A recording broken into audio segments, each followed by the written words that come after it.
One this is Deepti and welcome back to this channel. तो आज जो हम पढ़ने वाले हैं और जो हमने अपना टॉपिक चेंज कर दिया है वो है इंग्लिश पेडागॉजी, और उसमें भी प्रैक्टिस क्वेश्चन हमने इंक्लूड किए हैं आज के इस वीडियो में, ताकि अब तो पढ़ने का टाइम तो है ही नहीं, सिर्फ प्रैक्टिस का ही टाइम बचा हुआ है। और फिर वो प्रैक्टिस भी अगर आप अच्छे से कर लेते हो तो it will helpful for your examination. That's why I have created this video with question series English pedagogy. ठीक है, तो स्टार्ट करते हैं इस वीडियो को। फर्स्ट क्वेश्चन लिया है, what of the following is are characteristic of language. ठीक है, क्वेश्चन दिया गया है कौन सा भाषा की विशेषता है।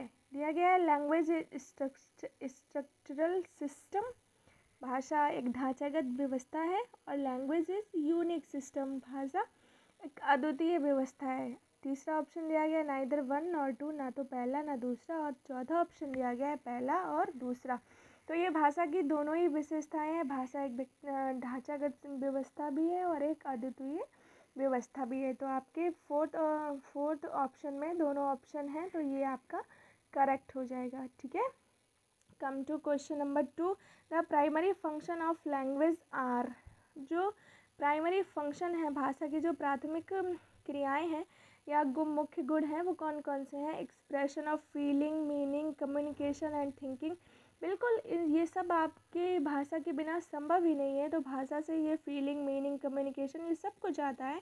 दूसरा दिया गया है to control over other people as language is a social act.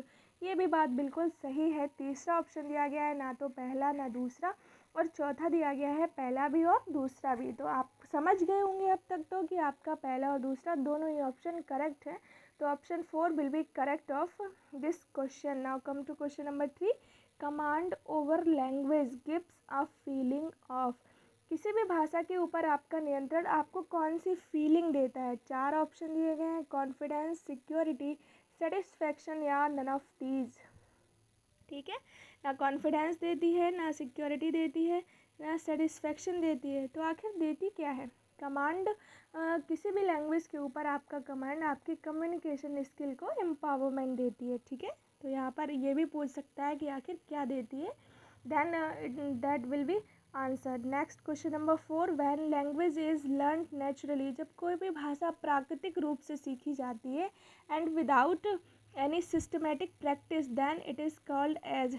और उसका किसी भी तरह की सिस्टमेटिक अभ्यास नहीं किया जाता, तब उस भाषा को क्या कहते हैं। पहला ऑप्शन है फर्स्ट लैंग्वेज, प्रथम भाषा।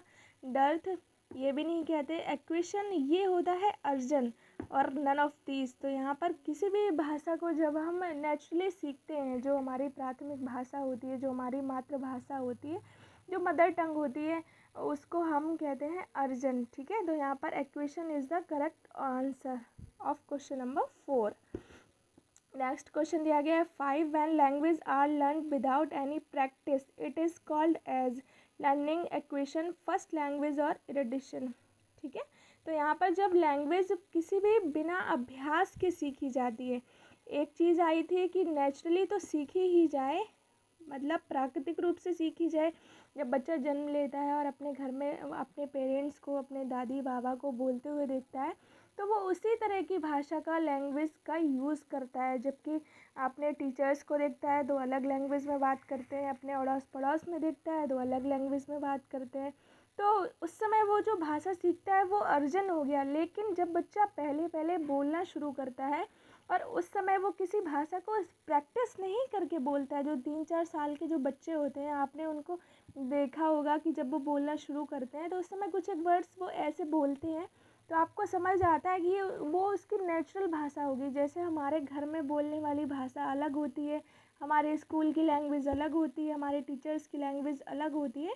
तो वही है कि जब किसी अभ्यास के बिना कोई भाषा सीखी जाती है तो वो हमारी फर्स्ट लैंग्वेज यानी कि प्राथमिक भाषा बन जाती है। समझ गए ना, दो चीज़ें हैं, दोनों को थोड़ा सा ध्यान रखने की ज़रूरत है। जब कोई लैंग्वेज नेचुरली सीखी जाए और बिना किसी सिस्टमेटिक प्रैक्टिस के तो वो एक्वेशन हो जाएगा, और जब बिना प्रैक्टिस के सीखी जाए सिर्फ, तब वो फर्स्ट लैंग्वेज बन जाएगी। Now come to question number 6।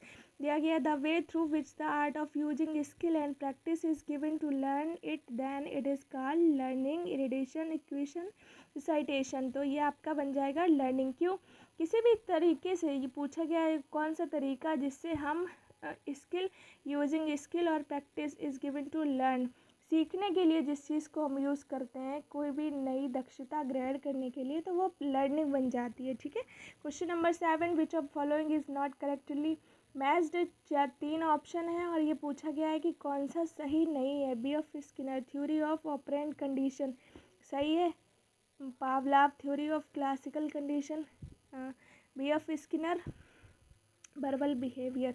तो ये तीनों ही आपके जो पर्सन है इनकी जो थ्योरी है ये बिल्कुल गलत दी गई है। अब ऑप्शन दिए गए ओनली ए सही है, ऑल ऑफ दीज सारे सही हैं, ए और बी सही है, या फिर नन ऑफ दीज। तो इनमें से कोई भी थ्योरी किसी भी साइंटिस्ट किसी भी साइकोलॉजिस्ट के साथ मैच नहीं होती। तो यहाँ ऑप्शन हो जाएगा आपका नन ऑफ दीज। अब इसके लिए आपको बी ऑफ स्किनर, पावलाव इन सब की थ्योरी का पता होना बहुत ज़रूरी है, अदरवाइज़ आप इस क्वेश्चन को करेक्ट नहीं कर सकते। Next question number 8, which one is the theory based on the habit formation that says that human और any creature give response due to stimulus और human learn due to stimulus. अब इसमें पूछा गया है classical condition, stimulus conditioning, operant conditioning, या फिर none of these. अब इसमें आपकी हो जाएगी क्लासिकल कंडीशनिंग। सांस्कृतिक जो विकास होता है, सांस्कृतिक विरासत और उसकी सभ्यता की जो बात होती है, जो उसने कही है, किसने कही है ये बात, ये बताइए पहले तो। ये थ्योरी पावलाव ने दी है। एक और चीज़ जो क्लासिकल कंडीशनिंग है वो आपके हैबिट फॉर्मेशन पर ही डिपेंड है। तो ऑब्वियस है कि क्वेश्चन देखते ही आप समझ जाएंगे कि ये क्लासिकल कंडीशनिंग के अंतर्गत ये सारी चीज़ें आती हैं। Now come to question number 9, which one of the following is not one of the stages of learning, acquisition, generalisation, maintenance या adoption.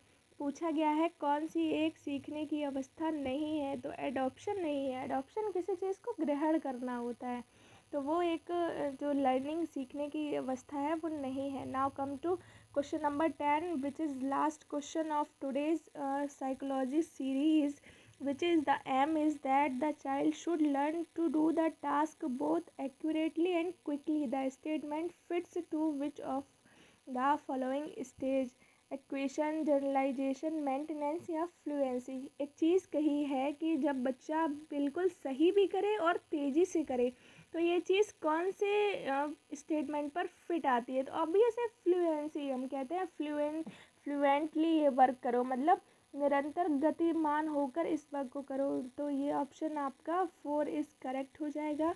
Now we are completing of 10 question series of this day is completing here.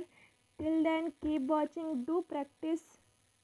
Thanks for watching this video. Don't forget to like, share and subscribe this channel.